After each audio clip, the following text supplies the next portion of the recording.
الحمد لله رب العالمين والصلاة والسلام على سيد الأنبياء والمرسلين أما بعد فأعوذ بالله من الشيطان الرجيم بسم الله الرحمن الرحيم الصلاة والسلام عليك يا رسول الله وعلى آلك وأصحابك يا حبيب الله الصلاة والسلام عليك يا نبي الله وعلى آلك وأصحابك يا نور الله.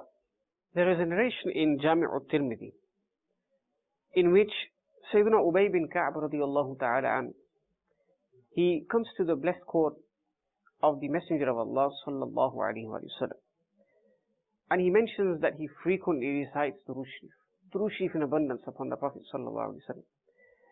But then he asks a question. He says, Ya Rasulullah, O Messenger of Allah, فَكَمْ أَجْعَلُ لَكَ مِنْ صَلَاتِ, how much time should I devote to this activity, reciting Durood Sharif, peace and blessings upon you? And the Prophet ﷺ replied, Ma shi'ta, as much as you like, wherever you find convenient for you. He said, is a fourth of my time sufficient for this activity? The Prophet ﷺ said, again, Ma shi'ta, as much as you like. فَإِنْ زِدْتَ فَهُوَ خَيْرٌ لَكَ. But if you increase upon this, increase upon a fourth of your time in reciting the Durood Sharif, then this will be better for you. Then he said, فَالنِّصْفِ, how about if I spend half of my time after fulfilling my obligations, reading salah, looking after my family, those things which are obligatory, necessary upon me, after fulfilling those, what if I spend half of my time in reciting peace and blessings upon you? And again the Prophet ﷺ said, Ma shi'ta, as much as you like. But if you increase this, even if you increase this, meaning spending half your time, فَهُوَ خَيْرٌ لَكَ, this would be better for you. So then he asks, what about 2/3 of my time? If I spend 2/3 of my time reciting Durood Sharif upon you, is this sufficient? The Prophet ﷺ said, whatever you like. Again he left it open. It's up to you. It's entirely up to you. It's your decision. But then he said, فَإِنْ زِدْتَ, but if you increase it, then this is better for you. Subhanallah. This shows the love of the Prophet ﷺ for this activity, for this action of reciting Durood Sharif. Then the Sahabi, Sayyidina Ubay bin Ka'b radiyallahu ta'ala, he states, أَجْعَلُ لَكَ صَلَاتِي كُلَّهَا, Ya Rasulullah sallallahu alayhi wa sallam, I will devote all my time after fulfilling the faraid, after fulfilling those things which are obligatory upon me and necessary for me to do. I will spend all my time in reciting peace and blessings upon you. And the Prophet ﷺ replied and said, if this is the case, if you are going to spend all your time reciting Durood Sharif upon me, then this will suffice to remove all your sorrows, all your difficulties, your calamities. وَيُغْفَرُ ذَنْبُكَ, and your sins will be forgiven as well. Subhanallah al-Azim. My viewers of Madani channel, in this Hadith Sharif, we learn that the Prophet ﷺ loves those who recite Durood Sharif upon him in abundance. He loves this action. This is why he asked the Sahabi to continue doing so. The more you recite, the better it will be for you. And also, we learn that Durood Sharif is a remedy for removing all our griefs and sorrows.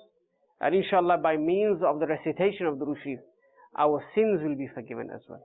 May Allah subhanahu wa ta'ala enable all of us to recite Durood Sharif in abundance, and especially take time out in our daily lives so that we can devote a portion of our day just to reciting Durood Sharif upon the Prophet sallallahu alaihi wasallam. Ameen. Sallu ala al-Habib sallallahu ta'ala ala Muhammad sallallahu alayhi wa alihi wa sallam. Alhamdulillah, once again we are here to learn about the blessed life of Sayyidina Ali karamallahu ta'ala wajhahu al-kareem. So far we've covered different aspects of his life, his knowledge, his blessed nikah to Sayyidah Fatima radiyallahu anha, his fada'il, his virtues. Inshallah Azza wa Jal, in this episode we will cover the karamat, the saintly miracles of Sayyidina Ali karamallahu ta'ala wajhahu al-kareem. Now the ulama have written entire books based on the miracles of the awliya kiram rahimahumullah ta'ala. And of course the Sahaba kiram alayhim ridwan, they are afdalul awliya. They are the highest ranking awliya of this ummah. And as such, they also performed many, many miracles throughout their lives. Once there was a heavy flood in the river Euphrates, and the people became worried. This was causing them loss. Their fields were being destroyed. So they came to the court of Mawla Ali Karamallahu Ta'ala Wajhul Kareem and they humbly requested for his help. He Karamallahu Ta'ala Wajhul Kareem stood up at once and he got dressed. But what clothing did he actually wear? Subhanallah. It's mentioned that he wore the blessed robe, the Jubba Sharif of the Prophet Sallallahu Alaihi Wasallam, the sacred turban, the Imama Sharif, and a shawl. He radiallahu anh then mounted his horse. He got onto his horse.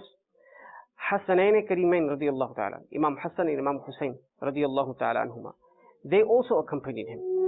When they reached the river Euphrates, the bank of the river Euphrates, he radiallahu ta'ala an offered 2 rakat nafal. So he performed worship of Allah subhanahu wa ta'ala and then headed towards the bridge of Al-Furat. When he reached the bridge, Sayyidina Ali Karamallahu Ta'ala Wajhul Kareem pointed his staff towards the river. He pointed his staff towards the river. And this all of a sudden lowered the water level. That was caused by this flood. The water reached a very high level. And it actually lowered it by 1 yard. After this, he radiallahu ta'ala again pointed the staff towards the river. All he did was point the staff towards it. And again, it lowered by 1 yard. Subhanallah. The third time, he radiallahu ta'ala an pointed the blessed staff towards the river. And the water lowered by more than 3 yards. Subhanallah. And the flood completely subsided. It stopped. And the people requested, Ya Amir al-Mu'mineen, please stop now. If you do any more, then we will have different problems. We won't have no water left. Allahu Akbar. So this was a great miracle of Mawla Ali Karamallahu Ta'ala Wajhul Kareem. And before I move on and actually mention other miracles of this great Sahabi Rasul Sallallahu Alaihi Wasallam wa radiyallahu ta'ala an, I would like to just mention a bit about the concept of miracles in Islam. What is a miracle? Some people, when they hear about these supernatural acts, they become confused. Did this really happen? How is this possible? Because their mind cannot comprehend it. So first and foremost, it is important to note that karamat awliya, miracles of the saints of Islam, the awliya, these are proven from the Quran Sharif itself. They have been documented in the Quran Sharif itself. There are many ahadith karima, sayings of the noble Prophet ﷺ regarding the power of the awliya Allah. Inshallah, I will now present these. First of all, a saintly miracle that Allah subhanahu wa ta'ala himself mentions in the Quran Sharif. Sayyidah Maryam radiallahu ta'ala anha, a very high ranking saint, one of the most important figures in terms of women in Islam. It's mentioned in Surah Al Imran, verse 37. When Zakaria alayhi salam, who is responsible for looking after Sayyidah Maryam radiallahu anha, whenever he would enter her room, the chamber where she would perform worship of Allah subhanahu wa ta'ala, the Quran states, كُلَّمَا دَخَلَ عَلَيْهَا زَكَرِيَّ الْمِحْرَابَ, whenever he would enter her chamber, وَجَدَ عِنْدَهَا رِزْقًا, he would find food there. And the ulama, the mufassirun, they mention that this was no ordinary food. It was fruit that was not in the season at that moment. Meaning you couldn't find that fruit anywhere else. And Sayyidah Maryam radiallahu anha, she had that food with her. So an amazing event. Sayyidina Zakaria alayhi salam, he asked, Anna laki hadha? Where has this come from? Nobody in these lands has these provisions, has this type of food. It's not the season for it. How have you been able to get a hold of this? And subhanallah, she said the very famous words the Quran mentions as well. قالت هو من عند الله. This has come from Allah Jalla wa Ala. Allah subhanahu wa ta'ala has provided me with this. إِنَّ اللَّهَ يَرْزُقُ مَنْ يَشَاءُ بِغَيْرِ حِسَابٍ.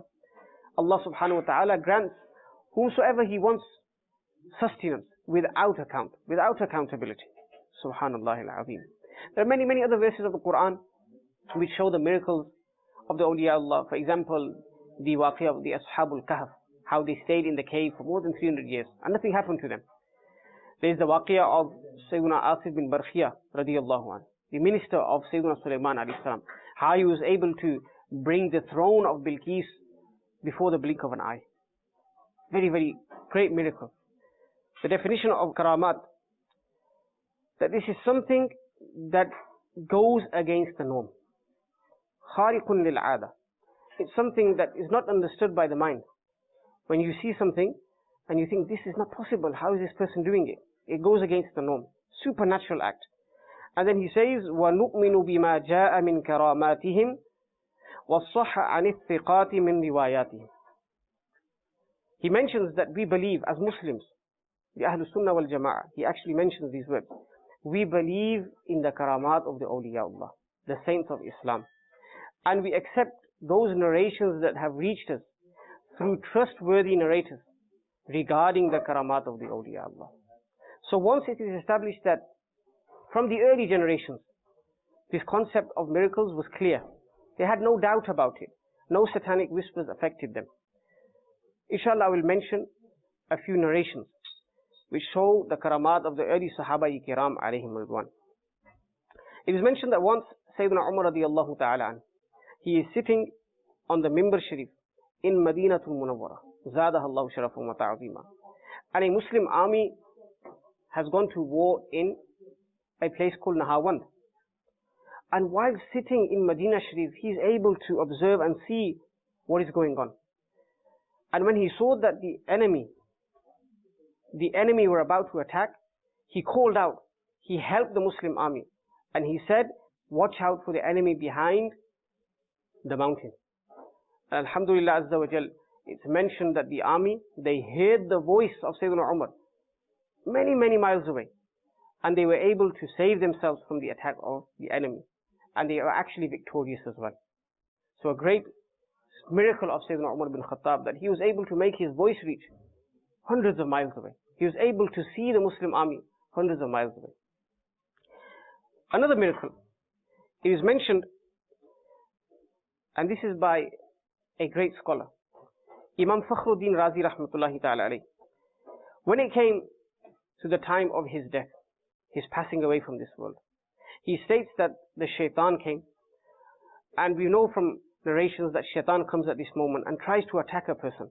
He tries to take the iman away of a person. So he comes to Sayyiduna Imam Fakhruddin Razi rahmatullah alayh, and he's trying to confuse him. He said, you believe in Allah Jalla wa ala, what are the proofs for this? People call you Imamul Mutakallimin, and they have special titles for you. Prove to me that Allah exists. So he's confusing and trying to confuse Imam Fakhruddin Razi rahmatullah alayh at this very critical point. He's about to leave this world. And Imam Fakhruddin Razi rahmatullah alayh states that I gave him an answer. Then he asked me again, I gave him another answer. And eventually he asked me over 300 times for proofs, and I gave him a proof each time. Then I thought, this is it.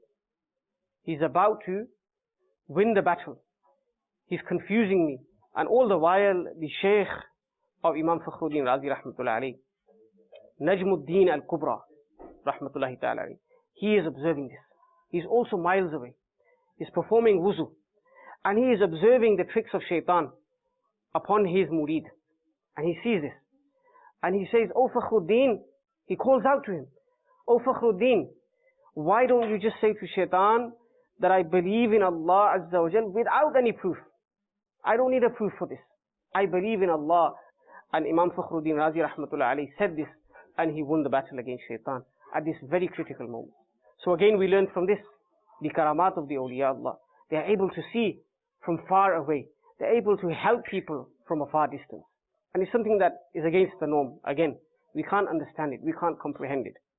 Another miracle, Imam Suyuti rahmatullah alayhi, a very famous scholar, a muhaddis, mufassir, someone who's a prolific writer, and we have many of his books today. They have reached us, alhamdulillah azza wa jal. A miracle is narrated regarding him. On one occasion, he was in Misr. He was in Misr, which is known as modern-day Egypt. Qahira, in fact, the capital. And from there, he wanted to go to the house of Allah, Baytullah Sharif. And he went, it is documented, he went from Misr, Qahira, all the way to Baytullah Sharif in just a few steps. Meaning today, you need to get on the plane, you need to travel for a number of hours, may even stop over in a different country. It's a long journey. And in the past, it was an even longer journey.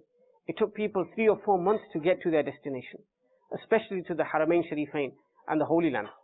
And here Imam Suyuti rahmatullah alayhi, showing the karamat, the blessings of Allah upon him, that Allah has bestowed him with such immense quality and power. He travels all the way from his homeland to Baytullah Sharif in just a few steps. And this miracle is very well documented as well. It's famous and it's known as Tayyul Ard. When the earth becomes shortened, the earth becomes shortened for the awliya kiram, and they are able to cover large distances in a short space of time. Subhanallah. Another miracle of Sayyidina Shaykh Abdul Qadir Jilani radiyallahu ta'ala, Ghawth-e Azam rahmatullah alayhi.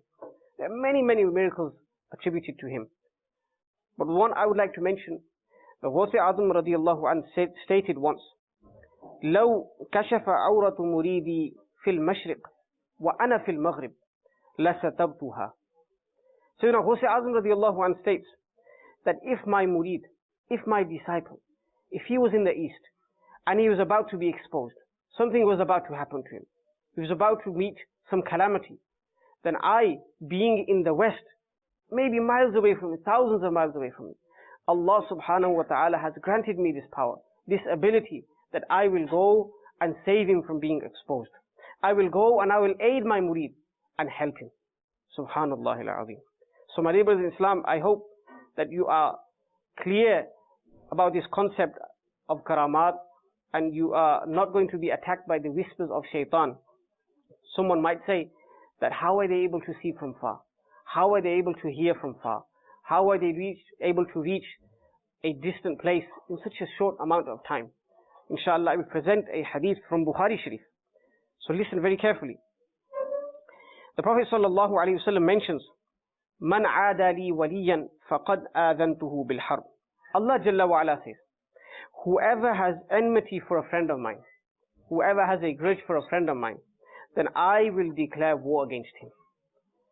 I will declare war against him. Then the Prophet ﷺ continues and mentions that Allah Jalla wa Ala said, وَمَا تَقَرَّبَ إِلَيَّ عَبْدِي بِشَيْءٍ أَحَبَّ إِلَيَّ مِمَّا افْتَرَضْتُهُ عَلَيْهِ. That my slave, my servant, he continues to gain closeness to me. How? Through acting upon the fara'id. He acts upon the fara'id, he keeps continuing to fulfill his obligations, and then he gains closest to me.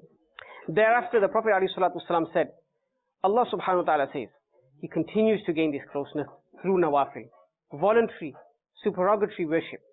When he performs nawafil, then his darajat are increased further, and he gains more of a closeness. Until there comes a time, hatta uhibbahu. There comes a time where I love him. I hold him dear. فَإِذَا أَحْبَبْتُهُ. When I love him, Allah Jalla wa Ala is saying, when I love this slave of mine, كُنْتُ سَمْعَهُ الَّذِي يَسْمَعُ بِهِ. I become the ears by means of which he hears. I will clarify what this means, what the Muhaddiseen Kiram have said regards to this hadith. But at the moment I will mention the hadith, the narration itself. Then, وَبَصْرَهُ الَّذِي يَبْصُرُ بِهِ. I become his eyes by means of which he sees. وَيَدَهُ الَّتِي يَبْطِشُ بِهَا. Become his hands by means of which he grabs. وَرِجْلَهُ الَّتِي يَمْشِي بِهَا. I become his feet by means of which he walks. وَلَئِنْ سَأَلَنِي. And if you were to ask me, لَأُعْطِيَنَّهُ. I will most definitely give it to him. وَلَئِنْ إِسْتَعَاذَنِي لَأُعِيذَنَّهُ.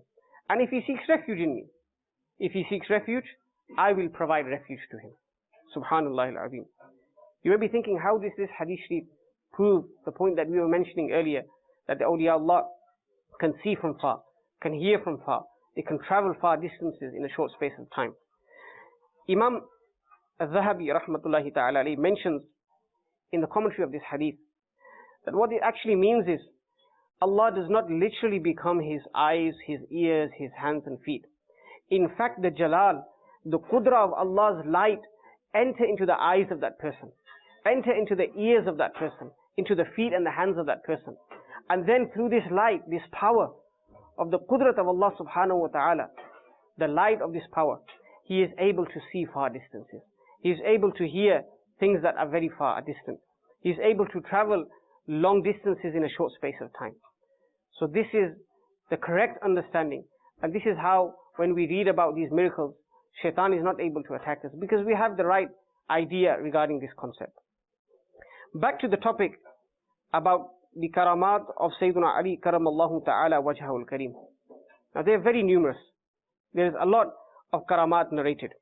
It's mentioned that once Sayyidina Ali karamallahu ta'ala wajhahu al-kareem, he loved the Quran Sharif, always recited the Quran Sharif. He had immense love for it. But the rapid speed in which he recited the Quran Sharif, Allahu Akbar.